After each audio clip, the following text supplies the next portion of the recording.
हल। तो आइए हे परमादरणीय संगीत को चाहने वाले संगीत प्रेमी महान भाव माताबन बहनों प्यारे दोस्तों साथियों बड़े बुजुर्ग छोटे छोटे बच्चे बच्चियां बड़े को प्रणाम छोटे को आशीर्वाद के साथ आइए मैं परिचय पात्र लेकर के आया हूँ। मेरा कहाँ घर है क्या नाम है। आइए परिचय देने से पहले देवादिदेव महादेव के चरणों में हर सासों की नमन करता हूँ। मैया भवानी के चरणों में हर सासों की नमन करता हूँ।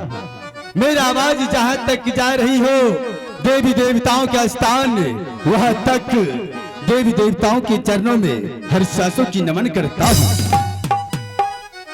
आइए परिचय पात्र की ओर। आज का अभिनय आप लोगों के बीच जो रखा गया है एक फूल दो मालिन अनजान पुत्र बध। तो आइए मैं उसका परिचय पात्र लेकर के आया हूँ।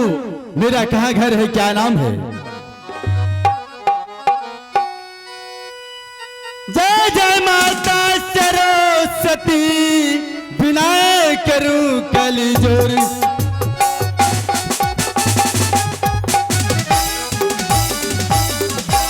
जय जय माता सरस्वती विनायक करूं कली जोर। पग पंकज श्री माता कंठ विराजहि मोर।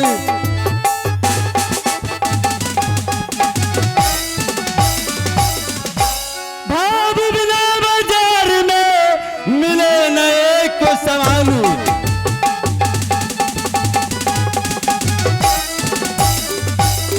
भाव बिना बाजार में मिले न एक को समान। भजन बिना हर कैसे मिले दिन बंधु भगवान।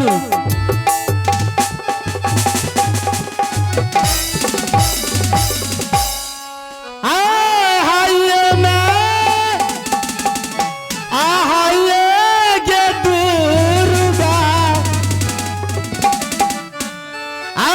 दुर्गा तैया आशा बर देवी है।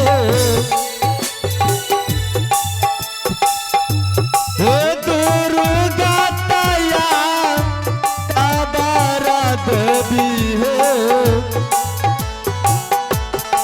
रहा देवी है बामा सहेता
राजा जी अब यहाँ के बरतायो राजा जी जब छोड़ लेना